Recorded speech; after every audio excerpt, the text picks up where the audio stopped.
Hello दोस्तों, आज हम क्लास 10 के बहुपद के बारे में पढ़ेंगे। चैप्टर है दूसरा। आइए देख लेते हैं।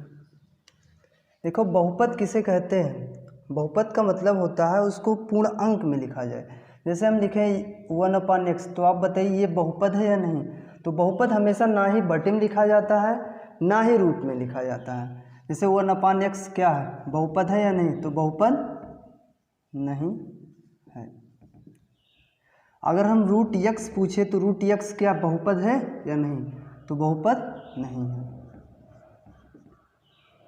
बहुपद नहीं है। हम बहुपद तभी होता है जब इसकी घात पूर्ण अंक में रहे। क्लियर। अब आप बताओ, बहुपद का जो मानक रूप होता है यानी स्टैंडर्ड फॉर्म जो होता है वो असेंडिंग ऑर्डर में भी लिख सकते हैं और डिसेंडिंग ऑर्डर में भी लिख सकते हैं।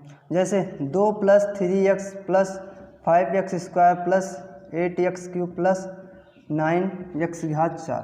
अब आप बताइए असेंडिंग ऑर्डर में है यानी आरोही क्रम में, बढ़ते क्रम में, बढ़ते क्रम में।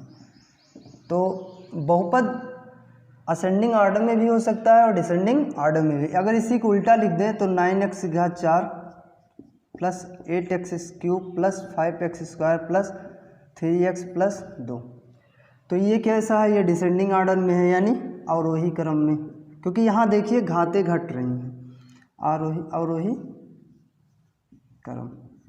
अच्छा, ये तो हम जान गए, मगर अगर हम पूछे कि बहुपद में समीकरण क्या होता है और बहुपद क्या है, तो समीकरण तभी बनता है दोस्तों जब इसके इक्वल क्या लगा दे। अगर 0 लगा दे, जैसे हम लिख दे, एग्जाम्पल लेकर बता रहे हैं आपको, जैसे 5x² + 6x + 1, तो आप बताइए ये बहुपद है, ये तो बहुपद कहलाएगा। तो समीकरण तभी बनेगा जब इसके बराबर 0 होगा, यानी डिफरेंट जो होता है इन दोनों में, बहुपद और इक्वेशन में, तो जब तक 0 ना लगे तब तक ये समीकरण नहीं कहलाएगा। क्लियर। चलिए हम आगे देख लेते हैं।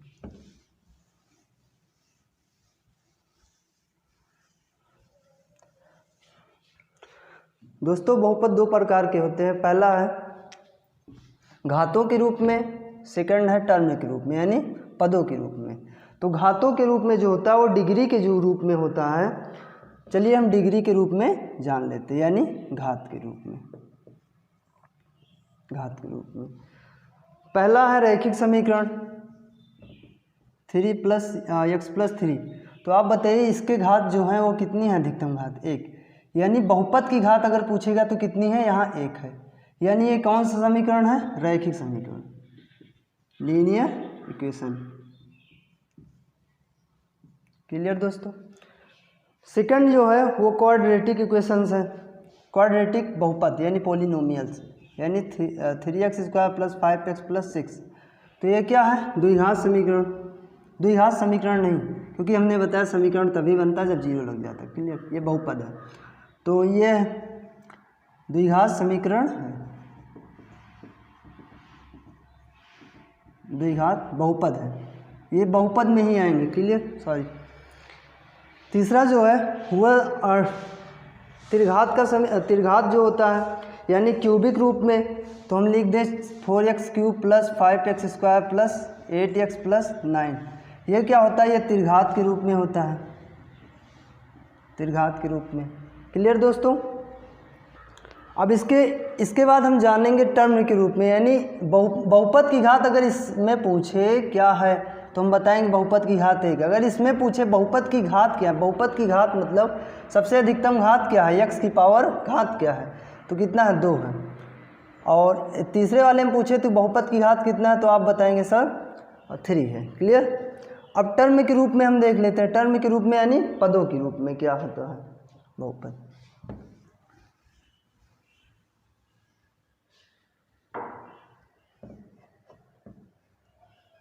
यानी टर्म के रूप में देख लेते हैं, पदों के रूप में।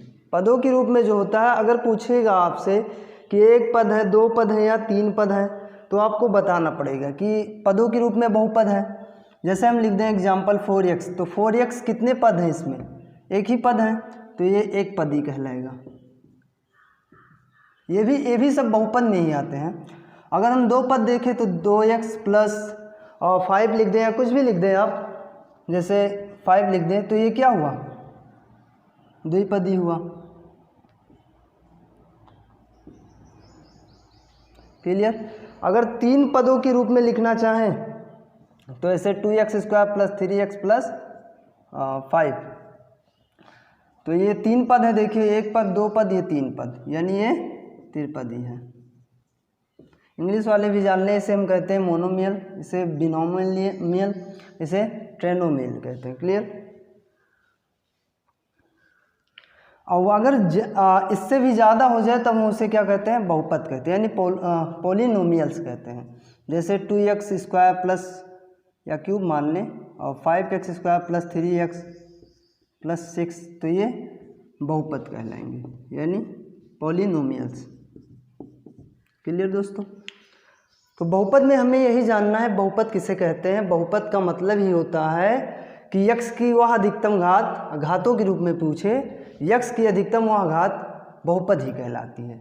पदों के रूप में पूछे तो 1 पदी है, 2 पदी है, 3 पदी है या 4 पदी है, बहुपदी है। तो बहुपद के रूप में, घातों के रूप में भी पूछा जाता है क्वेश्चन, और पदों के रूप में। क्लियर। अब इसके बाद हम क्वेश्चन देखेंगे। क्लियर। चलिए हम क्वेश्चन देख लेते हैं दोस्तों। पहला क्वेश्चन है 2.1 का, अध्याय 2.1 का।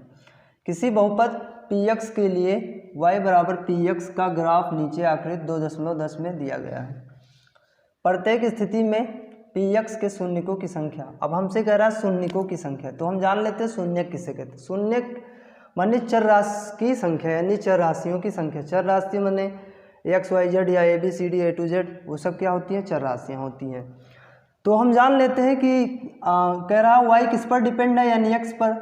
तो x का मान कह रहा है कहाँ कहाँ टच कर रहा है, यानी x पर, x अक्ष पर कहाँ कहाँ टच कर रहा है। तो दोस्तों x अक्ष ये होता है, y अक्ष ये होता है। x जो होता है वो पॉजिटिव होता है, x डैश जो होता है वो नेगेटिव होता है। जैसे यहाँ +1 +2 +3, और y डैश जो होता है नेगेटिव, y जो होता है वो पॉजिटिव। तो हमसे पूछा है कि x अक्ष पर कहाँ कहाँ कट कर रहा है। तो देखिए दोस्तों, x अक्ष पर कहीं कट नहीं कर रहा है, तो इसमें शून्यकों की संख्या जो होगी वो 0 होगी। शून्यकों की संख्या बराबर कितना, 0, क्योंकि ये x अक्ष पर इस लाइनिंग पर कहीं टच नहीं कर रहा है। क्लियर दोस्तों। इसमें देख लेते हैं कहाँ कहाँ टच कर रहा है x अक्ष पर। हमें देखना किस पर है, x अक्ष पर, क्योंकि पॉलिनोमियल्स जो है वो x अक्ष पर ही पूछ रहा है। तो देख लेते हैं इसमें भी क्वेश्चन में, x अक्ष पर देख लीजिए कि यहाँ ये y अक्ष पर कट कर रहा है, मगर x अक्ष पर यहाँ एक ही जगह है। इसमें क्या होगी, शून्यकों की संख्या, शून्यकों की संख्या बराबर 1, क्योंकि यहाँ एक ही जगह कट कर रहा है। क्लियर। तीसरे वाले क्वेश्चन में जो है यहाँ तो y अक्ष पर कट कर रहा है, यानी इसको नहीं लेंगे हम। यहाँ एक कट कर रहा है x अक्ष पर, 2 3, यानी 1 2 3, x अक्ष पर कर रहा है, यानी शून्यकों की संख्या कितनी होगी, शून्यकों की संख्या दोस्तों 1 2 3 होगी, क्योंकि हमसे पूछा क्या है, x अक्ष पर ही। क्लियर। फोर्थ क्वेश्चन क्या है देख लेते हैं दोस्तों। फोर्थ क्वेश्चन है, यहाँ देखिए कि x अक्ष पर कितने कितने काट रहे हैं, ये x अक्ष है, तो x अक्ष पर देखिए कहाँ कहाँ काट रहे हैं, 1 2, यानी शून्यकों की संख्या इसमें कितनी होगी, शून्यकों की संख्या बराबर 2 जहाँ कट कर रहा है तो शून्यकों की संख्या 2। x अक्ष पर इसमें देखते हैं कितने जगह कट कर रहा है, तो 1 और 2 3 4, तो इसमें शून्यकों की संख्या, ये x अक्ष है तो x अक्ष पर हम देखेंगे, तो 1 2 3 4, शून्यकों की संख्या बराबर 4। क्लियर दोस्तों। इसमें देख लेते हैं, तो शून्यकों की संख्या है 1 2 3। यहाँ दोस्तों देखिए यहाँ टच ही कर रहा है, ये क्रॉस नहीं कर रहा। अगर क्रॉस कर देता तो हम यहाँ 2 गिनते, मगर यहाँ देखिए ध्यान से ऑब्जर्व करिए तो यहाँ सिर्फ टच कर रहा है। 6वें क्वेश्चन में जो है यहाँ केवल टच ही कर रहा है, क्रॉस नहीं कर रहा है, तो हम इसको क्या मान लेते हैं, 1 मानते हैं, 1 2 3। तो इसमें शून्यकों की संख्या, शून्यकों की संख्या बराबर 1 2 3, यानी 3 है। क्लियर दोस्तों। आप इस क्वेश्चन को ध्यान से लगाएं, समझ जाएंगे आसानी से। आई होप वीडियो आपको अच्छी लगी है। आप शेयर करें, लाइक करें और कमेंट भी करें। Thank you.